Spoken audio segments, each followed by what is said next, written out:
All right, welcome to another edition of Rabbitohs Radio. This is a take two. We just did it post-game at Optus Stadium, but the internet wasn't good enough because we tried to do a live show. But welcome to one of the most passionate South supporters in the world. I think I can say that with a lot of conviction. Josh Kemp, welcome to Rabbitohs Radio again, mate. Welcome, chaps. Great to be here. Unfortunately, we didn't get the result that we wanted. No, we didn't, mate. We'll talk about that game in a minute. I think it was very controversial. I'm dirty on the officials, and we'll get to that in a minute. But the travels to Perth, mate. Tell us a bit about your travels to Perth and your favourite game, Josh. Yeah, for Perth, I come in here yesterday on Friday. Come here, arrived at 3 o'clock, and then head back tomorrow night on the red eye and arrive 6 o'clock in the morning. And I've been here since we've been taking games here since I think 2009. Wow. It was a great one of the great memories was actually where it absolutely poured against Brisbane. Yeah. Where What year was that? that was 2011, I believe. Last year of Johnny Lang, wasn't it? Yes, and because that's the one where he did the slide in the water right at the end of the game. Celebration. Yeah, but the funny thing was it was Isaac Luke was the first one to do it. He decided to follow Isaac Luke and do it himself. But there was that A good character, Johnny Lang. Wester try from the Sando kick that just stopped dead in the puddle. Well, I've got a story about that. I have coffee with Anthony Maroon, the legendary caller from Triple M, and everyone knows the South man. Great guy. I told him I was coming over here, and he said, I came over for that game. He had some functions to do for the Rabbitohs back then. Just Richo was in charge. He's good mates with Richo, another Little Bay resident. And he said he reckons he's seen Sando walk over that puddle, have a look in it, and nod his head. And this is pre-game, right before the game started. So I think that was a bit of a premeditated thing from Chris Sando. He had a look at how deep the puddle was, and he thought he'd use it to his advantage. Well, it certainly was, because you look at that kick, how hard he actually kicked it. He aimed it right in the puddle and it stopped dead. So it's definitely something that he knew. So yeah, if anyone had that backyard footy ability, it was Chrissy Sando. Like one of my favourite Rabbitohs. He played with so much spirit and passion. Could have done with him today actually, but anyway, I thought I went to the captain's run yesterday, and I just wanted to tip me cap to Wayne Bennett and Latrell Mitchell, the two biggest figures in the game, just about, arguably, especially Wayne. And they hung around for nearly an hour after the captain's run to greet the WA fans and take photos. And it was funny to watch Wayne. He's not that good with the camera in his hand, but he's not that good at the selfies. Yeah, don't get him taking a selfie. The South media team sort of had a bit of a laugh about it and put a post up. But yeah, well done to the Rabbitohs for everything, all the PR they've done over here, South Cares and all that. And a lot of the South fans who turned up today, I reckon it was nearly 60% South fans out of the 4 games, to be honest. Yeah, it was definitely monster South contention. Definitely a strong South Sydney contingent there. You could hear that, certainly around, and wish they got a better result to see, But you know what, as we know with all Rabbitohs fans, we'll be back next week cheering them on. Yeah, look, we might just go through bits of the game. Look, the first half, it started. I thought we were on top a lot in that first 20-minute period, but we only come up with the one try, and it was really soft hands by Latrell Mitchell. Got the ball out in front, double pumped it, and put it to a short ball to Ewan Aitken. And congratulations to Ewan Aitken, his first game for the Rabbitohs, and scores a try. Yeah, it was probably his second or third touch in the game. So in Rabbitohs colours that he actually scored, and to think what this guy's come back from, had a long layoff, and we've seen it so often this year. We had it with Junior Totola coming back, AJ coming back. They're back in the first week, and they have to hit the ground running because of the injury predicament we're in. So for him to do that, and then play, where he hasn't really been playing centre the last few years. He's been playing more back row. To do that and fill in, I thought, hats off to him. A great point, mate. Even Cody come in with one training session. Latrell, one training session. We've had to do it all year. We've got a couple of Cowboys fans coming in to give us a bit of ribbings here, and probably deservedly so. We were beaten here today. Well done, guys, by the way. But ladies, well done, guys. Anyway, so. Look, they struck back with a bit of a off-the-ball player. It got ricocheted around, and I think you called it right before it happened, and Tuolangi went over in the corner, and Tassie did an unbelievable tackle, but he just rolled out of it. Yeah, the momentum of that, tackle from Tuolangi was always going to, be hard for Tass to make. But, we slid well, but it just showed the difference in the side. That try was probably the difference in the sides, where they had more attacking flair with their smaller blokes, the halves. Especially Robson did. And they ran us ragged, didn't they, at times? We Drinkwater as well. Drinkwater did. And I mean, anyone that watches this podcast know I'm a massive fan of Dearden, his toughness and his tenacity and his footy smarts. I was at his debut against the Bunnies, Brisbane Broncos versus the Rabbitohs at Accor Stadium. You might remember that night, and he had a runaway try, I think, in that one. And I thought, geez, in a beaten side, I thought he was one of the better players on the field. I'll tell you what, for all that we cop, in regards to Adam Reynolds for letting Adam Reynolds go, and what we cop in the media, I mean, why they let Dearden go? Brisbane escaped huge criticism for letting someone like Tommy Dearden go. Such a great little player, and once he went to the Cowboys, he just grew another leg. Yeah, he certainly did. They've done a good job with him up there. It was 6-4 at half time. Look, there was one bit of controversy in the first half. I thought Jairo was tackled without the ball. Bit of a crash ball. I think Dearden was involved again. Could have went our way. Another set of 6 in the line. Who knows what happens there? But got to 6-4 at half time.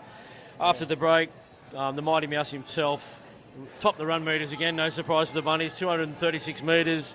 They're still got to add up the rest of them. But 28 runs again.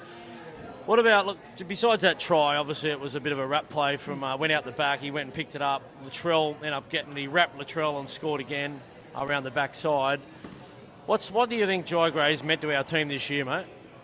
Well, look, the effort areas, one thing I've always spoken about, in our conversations, I've spoken about effort areas from players, and, if you're putting yourself in the contest, you're giving yourself every chance, and that's something that he does really well. There are shortcomings to his game that, he can grow and be better in, but you just look at it, and we even spoke about today, there was only one time he passed the ball for running the ball back, I think it was to AJ, but every time, he must be the only fullback that runs back almost 100% of the time. Yep. Yeah, he does. Yeah, I think he had one pass. He passed it to Alex Johnson in this game, didn't he? Yeah. The first one. Yeah. I think that might be his first this season. Yeah. And it was nearly a half break, so well done to Jaisy there. And that made it 10-6, actually. We hit the front there. Well, I think that was, you're talking about the Jai Arrow try first. That was one straight after. Oh, no, that's right, yeah. The one after it was actually got to give a bit of praise to Bud Sullivan, because I was a bit critical, especially in the first half, with our halves. I didn't feel like our halves were working. I thought I was struggling, and I thought that was a different with the sides, that they had their halves working. It's very hard, having halves come in, and they had half the game last week, or like half a game together last week, to come and actually try and create a combination, and it showed in our attack that we really struggled. The other thing is that early in that second half on their attacking line, he came to the left side and gave some space to Latrell, who almost got Ewan Aiken through. Yeah. And then 2 tackles later, he came and he created that space and beautiful short pass where he was looking to pass out the back. No look pass to Jairo straight through for the try. Yeah, and just reward for Jai. Was the only forward in our team, cracked 100 metres, 35 tackles, only 2 missed tackles. I thought he was tremendous, and he might factor into 3-2-1s later on for me and Joshy. Obviously, there was the hip drop tackle, mate. I think it was the match turner. Absolute ridiculous. Now, Jai Arrow, I'm not sure what he's supposed to do. Look, I thought it was ridiculous the fact they went to a scrum, and they were ready to play on, the players. Everyone was ready to accept the tackle, and then the bunker interferes and basically ruined any hopes for the Bunnies. We still had to defend that try. Let's be honest about that. But I thought it really ruined a good game. It's ruining the game of rugby league. That you're trying to say now that players are not allowed to make tackles from behind anymore. Try saving motion. It's a tackle. It's ruining the fabric of the game. What are you supposed to do? And I don't believe that if that had been, the scrum had been allowed to play on, I don't think anyone would have batted an eyelid and complained about that being a hip drop. There was, and if you are you really following the right game? No, you're not. You're going to turn people away from the game if you're going to. People are in a desperate try scoring situation. Look, everyone was applauding it at the game, weren't they? They were. Kids around us were going, what a try saver, and people around us. And it was a great play of the game, and that's something we should be applauding, and it took it away from the fans, it took away from the players and the players themselves, and it's the first time this year that I've seen their heads really drop after that, and especially when they conceded a try off a kick. Yeah, and look, they swung to the death. Let's not say they chuck the towel in at any stage, because they nearly got themselves back in the game. I think there was another try late in the game. Latrell had his fingerprints all over that one. And the likes, and Julian O'Neill, and characters like that over here. Mark Geyer as well. Timmy Horan, yeah, the list goes on. Darren Higgins, an old mate of ours. Timmy Horan's still over here, isn't he, I believe? I remember a few years ago when we were playing, I believe that Timmy Horan was over here for the game of that. So. Well, he was a rugby convert, very talented player. But, yeah, so look, I really hope they do get a team over here. I think it's getting closer and closer, and I think there's definitely value for the NRL to sell the game. It's a perfect time slot for it. You know, we spoke about it with a 2 hours difference. You know, you can easily have a Sunday night game. I know we're having Sunday night games now, but you know, soon it's going to revert back to the 2 o'clock, 4 o'clock kickoff, and then you're going to have the 6:15 slot that's perfect for over here because it'll be 4:15 over here. You've got so many options there. You even got the chance that sometimes to have a 7:30 Saturday night kickoff here, which would be 9:30 back home in Sydney. And I don't even mind having overlapping. No, we never do it, but have 2 games on at the same time. Like the NFL does it, the Premier League, all the big competitions in the world do it, right?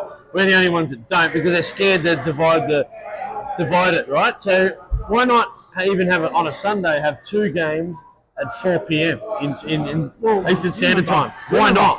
Remember back in the 80s, you know, at Redfern Oval, and they do around the round scores. And I used to love that. Whenever there was an upset, the whole crowd would cheer, you know, because it was they all were played apart from one game. There was only one game on the Saturday.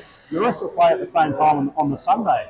I remember the grand announcer Redfern. Round the grounds, Western Suburbs, 24, or even on Penrith 6, you know, and people are cheering that if there was an upset. And even on TGB when you're reading, you know, like if you couldn't go to a South game or whatever, you know, you listen to the radio and you just wait for that. Because we didn't have the internet, we're waiting for the scores, and we're like, Souths are down by 2, and you've got to wait until they go around the grounds again before you know we hit the front. The days of what and now, unfortunately, with mobile phones, if you want to know something, you get on it and have a look. But anyway, there's no need for encyclopedias anymore at people's houses. People that have encyclopedias in their house, you used to think, geez, they've got some money, haven't they? They do. We'll go to their house and find out what we wanted to know. But look, anyway, Kempy, congratulations to you and the Burrow crew. Give a shout out to the boys that came over with you. Yeah, we got Nick. I've got Tony here, who's next to me. You know, he come over and made the trip. We've got a few others that made the trip over. It's funny. I met a young lady, Bree, that I've been following on Twitter, which they call X now, or whatever. I still call it Twitter, but I've been following her on Twitter for like about 5 years now. So I finally got to meet her today. So she come over for the game as well. Shout out to you, Bree. It was nice to meet you. Locals here, you know, like. Aaron Bruntley, you got to meet there. You know, he's a local here that used to come. You know, he moved to Sydney back in 2012, so for a few years to work over there, and you know, back here now. So he always comes to the games from Rover. Yeah. No, I had a good time. I went to the Captain's Run yesterday and met up with some WA Rabbitohs members. They had a function. Shannon interviewed a few of the former players like Reece Wester and Buddy Gordon, and Ty Munro was injured at the moment. So that was great. Obviously, Charlie was there. I put up a photo on our social media. Charlie got into me, actually. I was getting picked up and I had a half a pint left. And he goes, "You can't leave that, mate." So I had to go back and try and scull. I couldn't scull him, I think. Then he got up me and I left. But anyway. Don't worry, I'll finish at Charlie one day, mate. But no, I thought it was a really good time over here. And it was good to spend some time with you blokes today. And it was a nice walk. Even though we lost, it was a nice walk back across the bridge. And just like to thank everyone for joining us. And we'll bounce back, don't worry. We've got a team that just keeps swinging, and we're only going to get better and better. We're going to evolve as this season goes on. Look, I want to give a shout out to everyone. You know, we spoke before in the last one, but unfortunately didn't record, was about the Shannon Donato interview that I did for the Burrow. And if you haven't given a listen, please go to the Burrow Facebook page and have a listen to it. You know, it was very authentic and very authentic. Spoke from the heart, mate. About what the Burrow means to the club, but all fans. You know, and I want to ask all you guys. You know, if you feel like you want to join the Burrow, come join us. You know, come join in.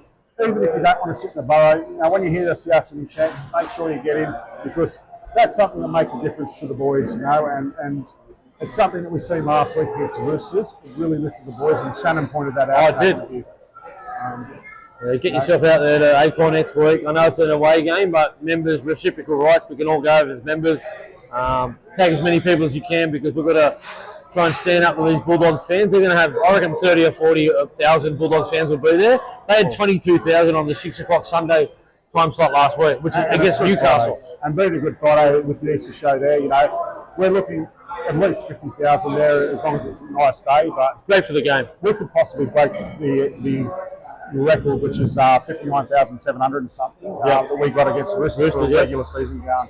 And finally break the 60,000 mark. But it's up to you to be there, get behind the boys, be that person that makes a difference. We'll be in aisle 146 up the back there. Come and join us. Help create the noise. As I said, be the difference for the guys. Yeah, definitely. We might leave it there at the Grosvenor Hotel. I'm going to finish off my pint and got to get the train back to Scarborough because I've got to get back to my family. I won't go into it with a personal tragedy while I'm over here. It's been an emotional trip for a number of reasons. I'll get into that another day, but it's a bit raw at the moment. But thank you for joining us for another edition of Rabbitohs Radio Podcast and up the mighty Rabbitohs. Rabbitohs.